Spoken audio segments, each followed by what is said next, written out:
Hey, what's up? It's the Fit Gear Hunter, and today we're looking at the Apple Watch Ultra, and we're gonna do sort of a first day on the job and look at it from a wellness, just overall functional use, and more specifically for training and the capabilities around the training. And we're gonna compare it to the Garmin Epix. Now, Apple released the Apple Watch Ultra with pictures of people running in the desert and climbing mountains, and it's really positioned to be a sports type training watch, or at least designed to be. And so we're going to look at how to try to make the most of the Apple Watch Ultra and how does it compare with a true training watch by looking at the apps you have to use on the Apple Watch Ultra, as well as the simple things that come out of the box with a watch like Garmin. Now, I test and track devices for the purpose of CrossFit and high intensity interval training, and that always comes down to sort of basic fundamentals that we're going to be looking for in the Apple Watch Ultra. This is going to be a singular day of use, then I'm going to use it for 30 or 60 or however long to be able to see is, can it replicate through multiple apps and just through the experience, does it create a similar high quality experience to where a Garmin type of watch would create. And the fundamentals for a watch when you're tracking and training CrossFit and just wanting to keep up with life, it definitely has to have all the basics of smartwatch features, but when it's looking at training, you have to have the ability to determine intensity of a workout, not just heart rate zones or the time you spent working out, but the intensity level. Number two, you have to be able to track training load in some way, shape, or form, or some way to see your fitness development growth or your fitness decline and fall behind. And three, you have to be able to track your overall general wellness, but within the wellness, you need to be able to see what your recovery is like day to day to be able to have insight as well as direction and advice for approaching the next workout. So today we're going to do a couple simple things. We're going to look at number one, just the general design features as it's totally different. It's been renovated, and compare it to the Apple Watch 7. And then we're going to dive into the subsets of a day in the life. We're going to look at when you wake up in the morning, and I'm going to give you apps that you should consider. We're going to look at the midday type uses that I would use, even for the Apple Watch Ultra, but also for the Garmin watch and how it might compare, the workout itself, and then we're going to talk about after the workout, reviewing sort of things in the training load aspects, as well as preparing for the next day.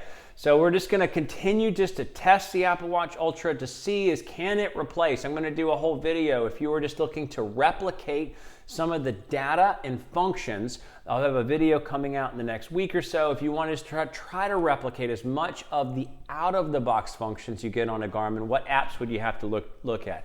So first and foremost, let's look at the watch and the details compared to the Apple Watch 7, and then come back together. All right, here it is. We're going to look at it next to the Apple Watch 7, and apologize for my Frankenstein hand, but you can see, obviously, if you're watching this video, you've seen probably 1,000 other videos, but it is so much more of a rugged design. Now, I am used to wearing a Garmin Fenix 7 or an Epix or the Enduro 2, even the 955, and so I am not afraid of a heavier watch. I think the size is a crucial piece, especially if you're looking at a more rigorous training schedule or training lifestyle like CrossFit or high intensity interval training. You don't want to bang it on a rack. You don't want to damage it. And every time I look down at this rounded edge screen, it irked me. I just hate the way this looks. When I look at it on my wrist, I just think, oh, that looks soft. Even with the little bumpers on it, I know it's not going to get hurt, whatever it is, and the harder screen that they put on the 7.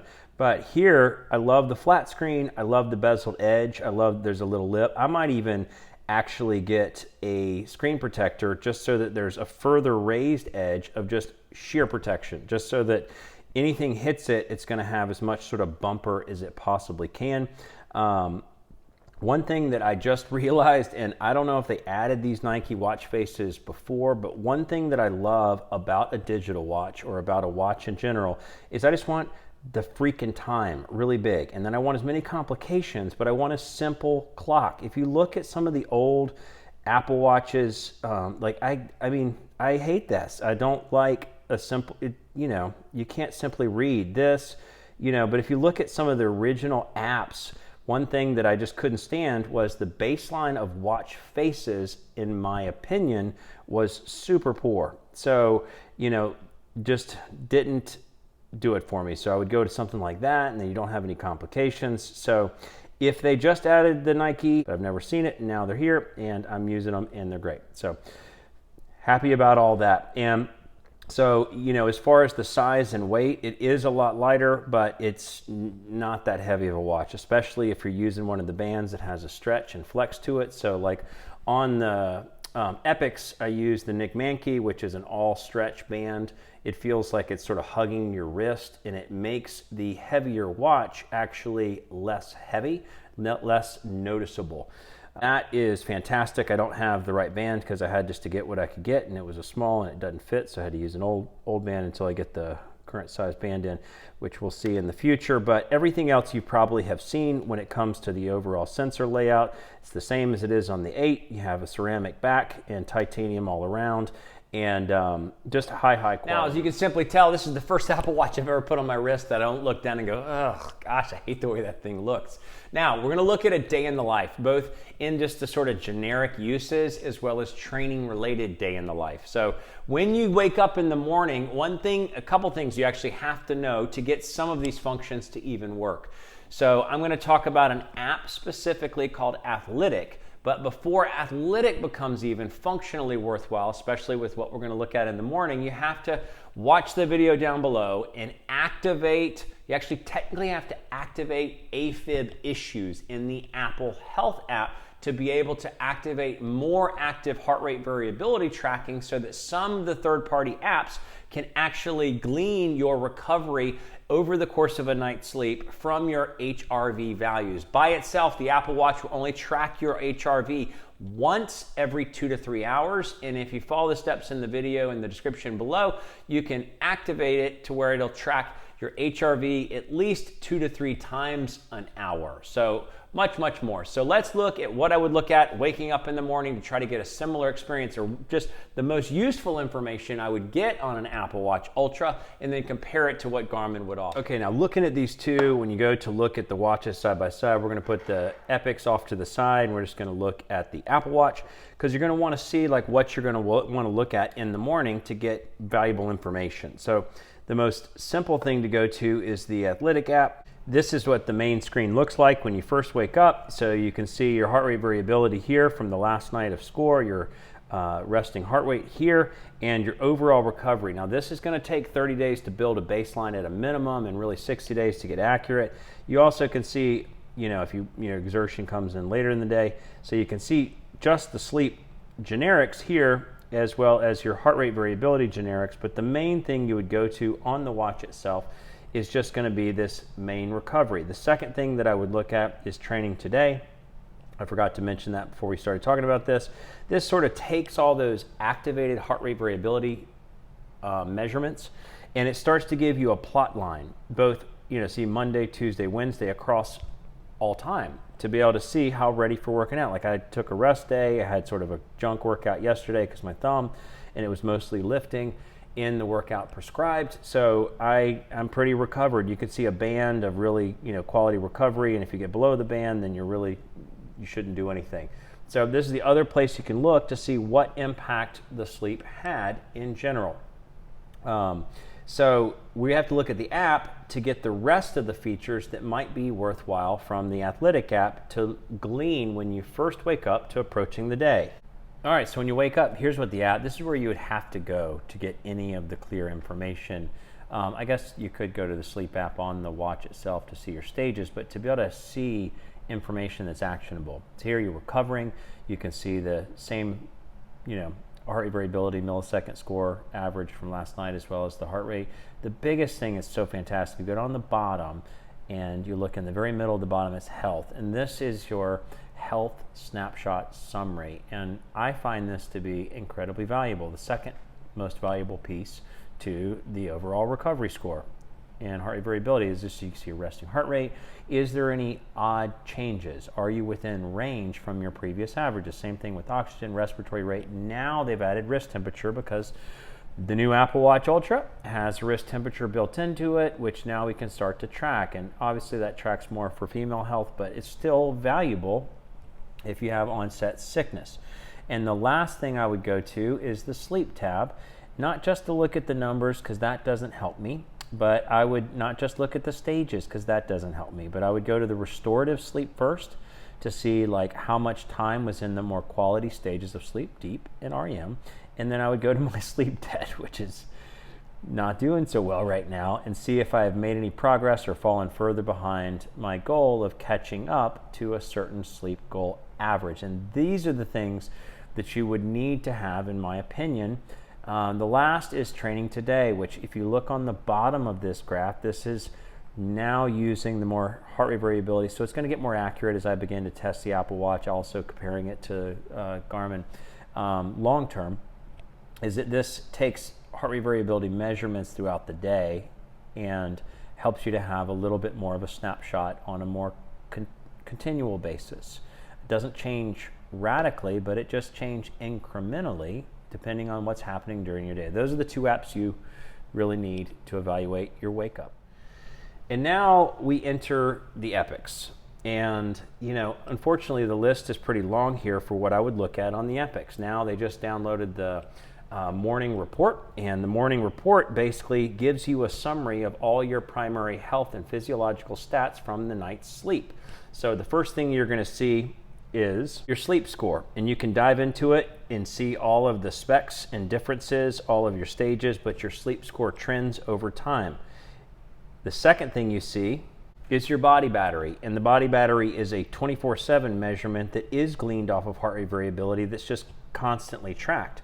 You can see your stress over time, and as you can see in your sleep, how much recovery your heart was able to gain through the night's sleep, and then how much resources you have internally for approaching the next day. And then it's going to give you your heart rate variability status. So you can see a full chart. It does take a lot more measurements than the Apple Watch, even when activated, is going to take. So you're going to see your peaks and valleys and your overall average. And then over time, you would begin to get a baseline. So I need more time to get a baseline.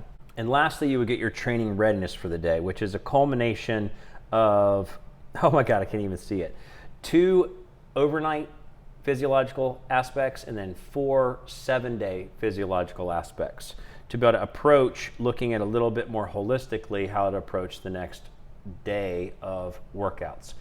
The other thing that you might also want to, when you wake up, look at how much recovery time you have. This lives in the training status, and you can put it as a customization like I did on the watch face itself. So I had 0 because I took the rest day, but you can put it here, and then that'll take you directly into the training status where you would have to scroll down to get it. Now, the interesting thing about what you would see on the Garmin app is you really don't need to see anything. You don't actually have to come here because it fed it to you in the morning report, as well as in any chart you might want to see on the watch itself. So you can see, you can dive into any of these stats to look at more details, but you can get it all in the quick free-flowing widget menus where you can dive into any stats without actually having to go to your phone, which I think is functionally cleaner, easier, and obviously, in my opinion, not just better, but more comprehensive. But those are the basic things that I would look at when I go to wake up in the morning to evaluate the night's sleep, the readiness, and the recovery before going into the day and planning out the next week. Now, throughout the mid-morning, I'm obviously going to be checking text messages, maybe using the voice text on the Apple Watch Ultra. And one thing that I really like to do is I forget a lot of things, or I just juggle a lot of things in my head, so I always use Siri to set reminders. Remind me in an hour to do this. Remind me in 3.5 hours to do that. That's actually one simple fact, is you just hold down the button, and that's a useful piece to the smartwatch prowess that the Apple Watch brings. Now let's look at what I would do midday and some of the apps I might look at and actually functionally adds value to both the overall life as well as the training side. Okay, so midday, you look at the Apple Watch. What would I look at? There's a few simple things, because it is an Apple Watch, it's a computer. You can link to my Bluetooth water bottle, and I can see my hydration level for the day. Now that's personal to me, but again, it's sort of like a functional wellness that flows through to the watch that is easily trackable on the watch face itself. The other thing that I would check throughout the day is the weather. Now we'll look at this, and this is again personal, but I think this landing page is stupid for the first weather thing, and then all of a sudden it goes through these like gargantuan sized fonts for things that you don't have as much direct need for before you get to the future forecast for the rest of the day. So those are just the two simple complications I might use midday. And then on the Garmin, I would go into the body battery. So that's a complication on the watch face. So I would be able to see like where I stand and how much stress I'm maintaining throughout the day. So this is, again, physiological feedback midday that you definitely can't get, not in any similar capacity on the Apple Watch Ultra or on the Apple Watch in general. You know, if I did want to look at the weather, I would go into that. It is more functionally better, even though it's not as good as a smartwatch as the Apple Watch. You get the big snapshot, you can see your hourly, which I think this makes intuitive sense, and then you can see your daily snapshot, and then you get into, you know, like the actual like technical data for the weather for the day. And then if you wanted to, you could check back in on your recovery time. And the recovery time is affected by a high stress day. It will add hours. And if you have a very restful day, it'll deplete hours. You get a good night's sleep, it'll deplete hours, saying, okay, you're more ready to face the next rigorous work. All right, so the rest of the afternoon is going to be more of the same as the mid-morning, but now we're going to start to get prepared for the workout, and we're going to think about the workouts. And the one thing I wanted to say are the must-have apps for the workout itself. Now, Athletic will do workout evaluation, and that's helpful, but there's two primary apps, or there's 1.5 primary apps. The one primary app you have to consider is the workout, seeing the workout content, functionally executing a workout from stat-related value on the watch itself, and that's the Work Outdoors app.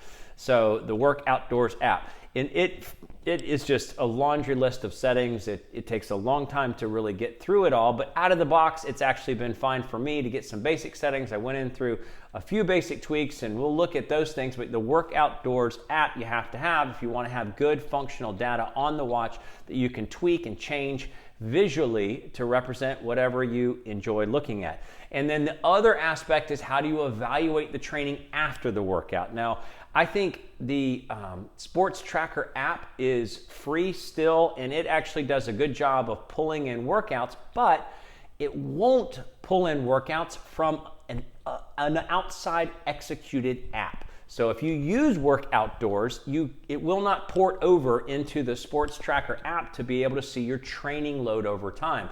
So that's where you'll have to look at a workout app called HealthFit. Now, HealthFit, you can do workouts, I think, straight into the app, but the simple thing is it takes data from wherever you happen to work out, and it rolls it up into your training load over a period of time, and that's what you have to have. Honestly, I don't feel like there are enough great apps when it comes to calculating your training load over time. If you just look at those two, maybe there's others out there.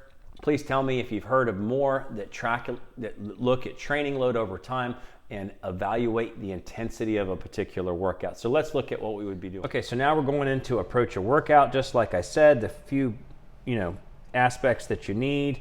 You got to go into the Work Outdoors app.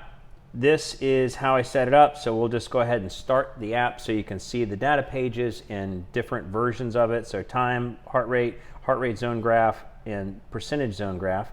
And then you can see more stats on screen 2, more stats on screen 3. I don't know how to activate manual apps, so I cannot get a button to work. One of the things that's interesting that should be known about the Apple Watch Ultra is it's got all these great buttons, but they're not really functionally changeable in my opinion. They have limited change on the action button and like no change options here in the middle of a workout. So I don't know how to change and count my laps so that I can see this, previous round time and the current lap time.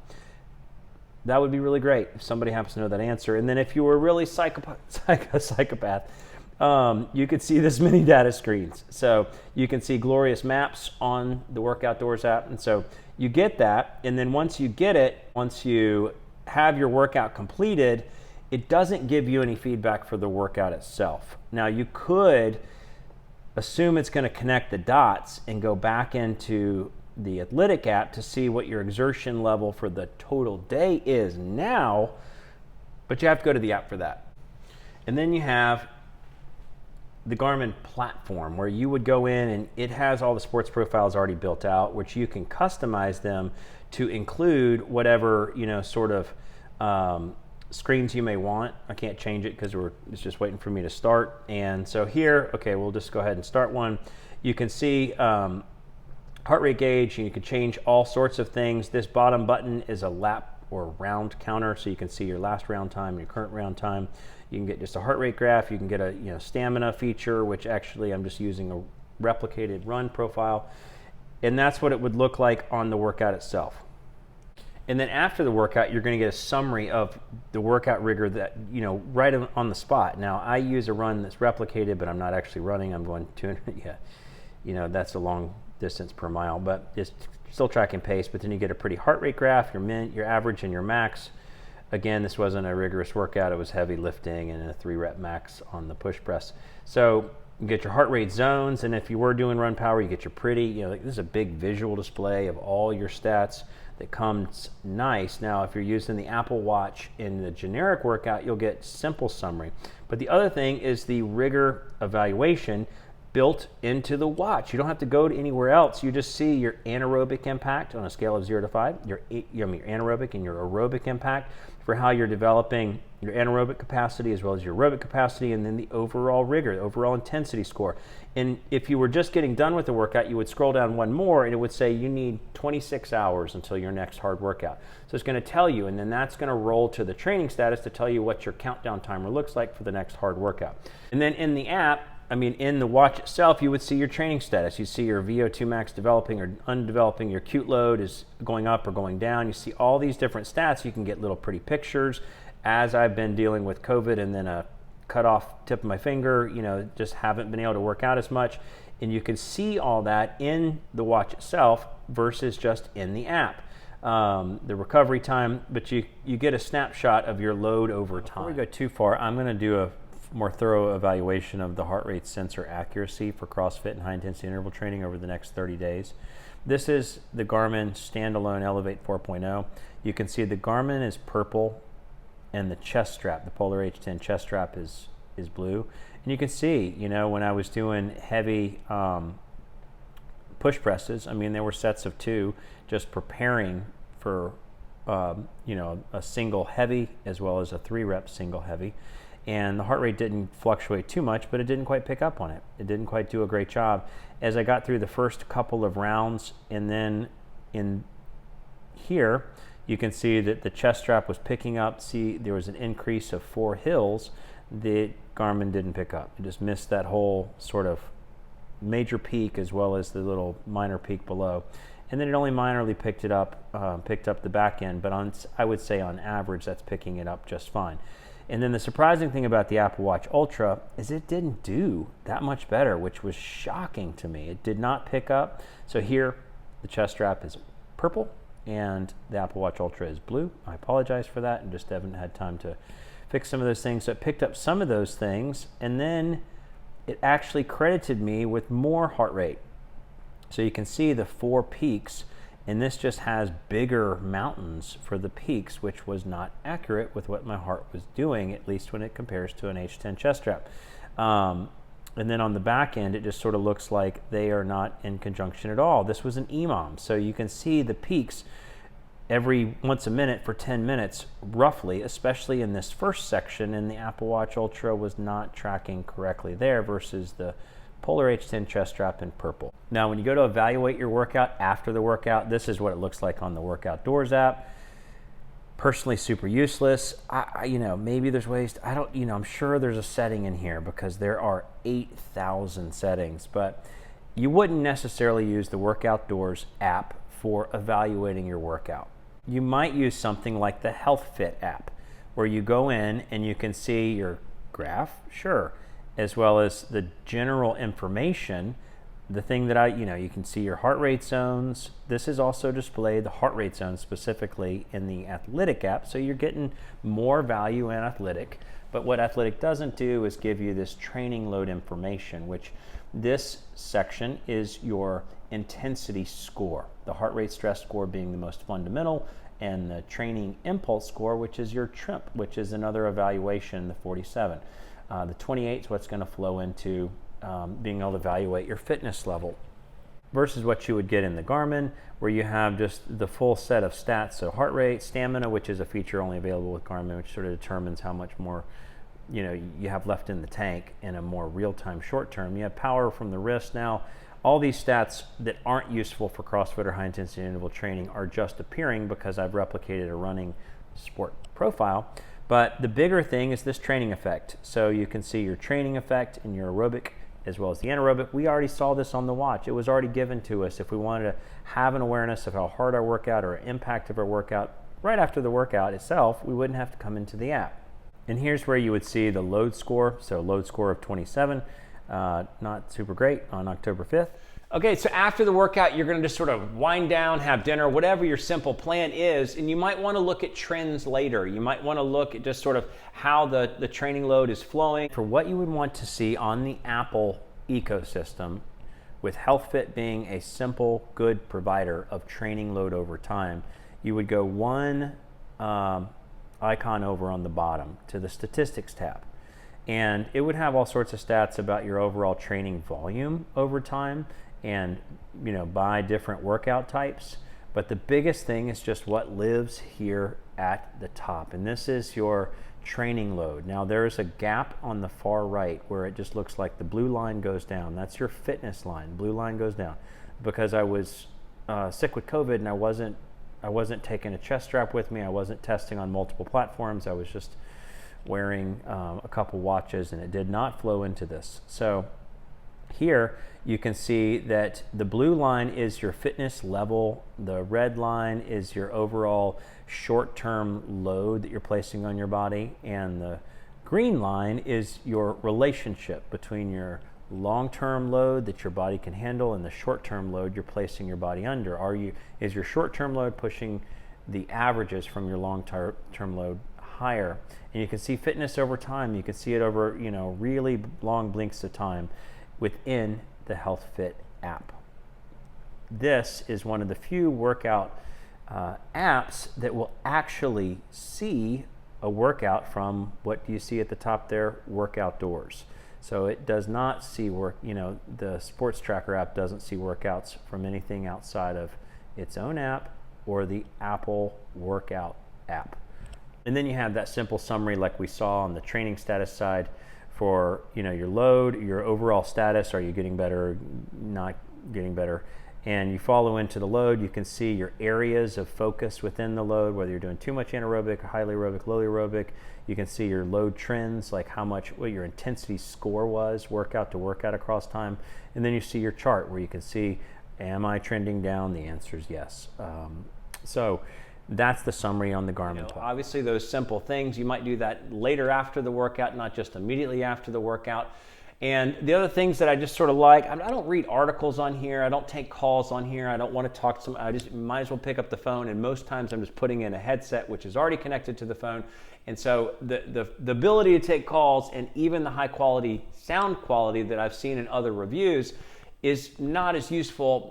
One thing that is useful when I'm going to bed is I set my alarms this way. You know, basically I set my morning alarm by just telling it to set it, and that's fantastic, because if you were going through the Garmin, you'd have to push a button or go through the screen 457 different places just to set one alarm, and you have to go do it again. Here you can just tell it to set an alarm after an alarm, because I usually like 3 alarms to wake up. So that's the summary. If you're looking at the Apple Watch Ultra, sort of a day in the life of the functional things that I would use it for, but more specifically in the training and wellness and recovery aspects. If you're looking at a more rigorous training lifestyle, and specifically if you're doing more, for me, you know, more CrossFit or high intensity interval training, it's got to be able to evaluate the intensity of a workout and then see that intensity charted on time, and then help me to see what my recovery has been like the previous night to be able to know about approaching the next bout of intensity today. What do I think of Apple Watch Ultra out of the box after one day? Will it replace the Garmin?